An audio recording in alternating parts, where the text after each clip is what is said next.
Hello class, welcome to Chapter 1, Lesson 7, where we learn how to transform objects. The file you're going to need for this particular lesson is going to be that basic shape file that we were working on with our multiple colored squares. So the first thing we're going to do is use the scale and rotate tools. So first what I want you to do is select the green square, make sure you're on your selection tool. Select the green square and then double click the scale tool, which is going to be this tool right here. We're going to double click it and a dialog box is going to pop up. We're going to select our scale with a 50% under uniform and then hit copy. What that's going to do is it's going to create a scale square within our green square. So now what we want to do is we want to fill this new square with a blue color. So making our fill active, coming over to our swatches, we can drag and drop into this smaller square. Now what we are going to do is we are going to apply a yellow stroke to our square by selecting our stroke, making it active, and then selecting yellow and dragging and dropping it. What we also want to do is increase the size of our stroke using the drop-down box or entering it in to a size of 22. So now we're going to talk about easy ways to rotate using Illustrator. So with this square selected, we're going to go to our rotate tool, which our rotate tool is going to be found with a half circle arrow looking tool, or you can hit R. So it's either going to be a hidden tool with your reflection or your rotate. We're going to double click on that and a dialog box is going to pop up. And we're going to type 45 into this dialog box and hit OK. And that is going to rotate our square in the middle of our green box. So now we're going to use the Transform Again tool to make multiple reflections of one image. So now we want to go to our Ellipse tool, which will probably be a hidden tool for your rectangle tool. Select our Ellipse tool. We're going to click on the artboard in our yellow square, and a dialog box is going to appear. We're going to select our width of 3 and a height of 0.5. And we're going to hit OK. And we should have an ellipse that pops up. We're going to then change our fill to make our fill active and change our fill to none. And then make our stroke active and change our stroke to blue. Then we're going to adjust the weight of our stroke to be just 3. So this is what your ellipse tool should look like. Now we're going to take our selection tool and we're going to click on our center point and try and drag it to relative to the center of our yellow square.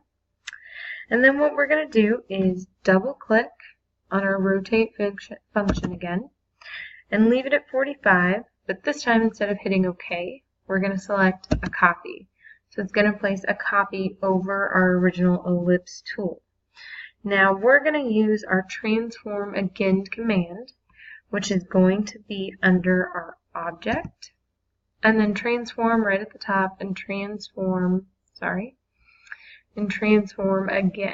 Object, transform, transform again.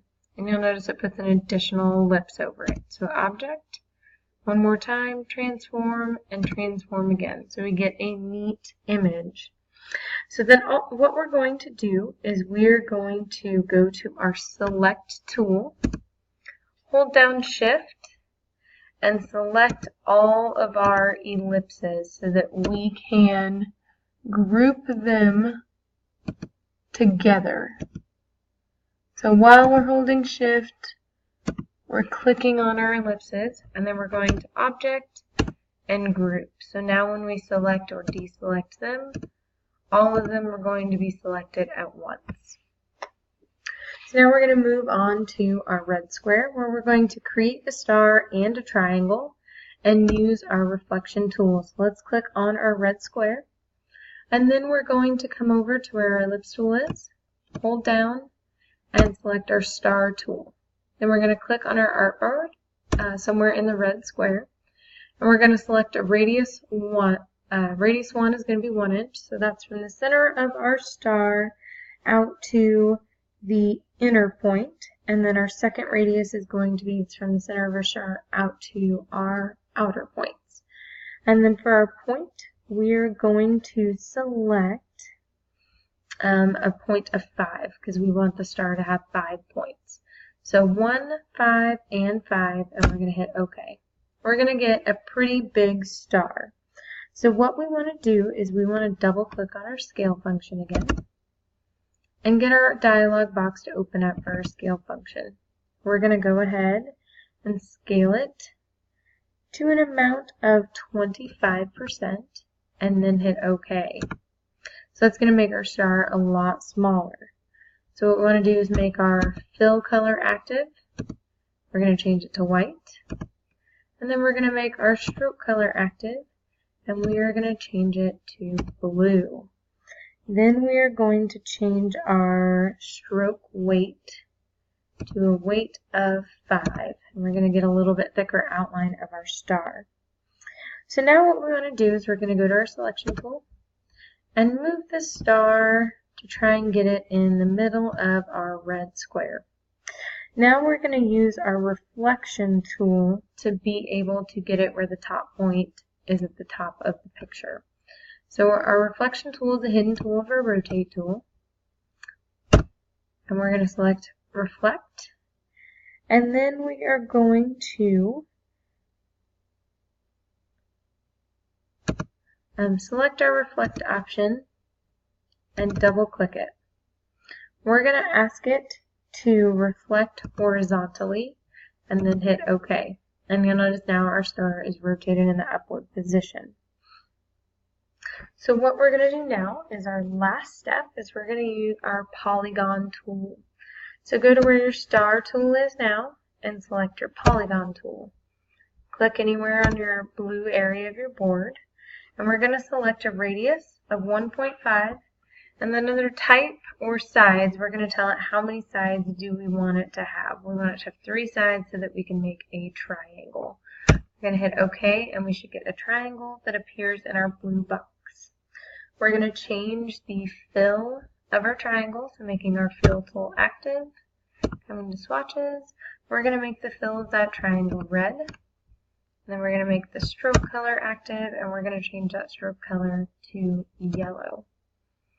So once we change that stroke color to yellow, let's go ahead and adjust our stroke weight, and we're going to make that stroke weight 22. Then we're going to go to our select tool and just make sure that we reposition our square to try and be in the center, or triangle to try and be in the center of our square. Now we're going to save our work, and this will be the assignment that you turn in to the handout folder. So you're going to make sure it's saved as last name, comma, first name, dash, blank, or basic shapes, and then turn it in under the hand-in folder, under business hand-ins, Schonifer, computer graphics, and then you're going to select the basic shapes folder, and then make sure you select your appropriate hour. Make sure that it comes through with the file size and it has the proper orange and black logo when you submit it so that you can get credit. Once you have submitted this assignment, we have one more lesson before we can move on to our projects.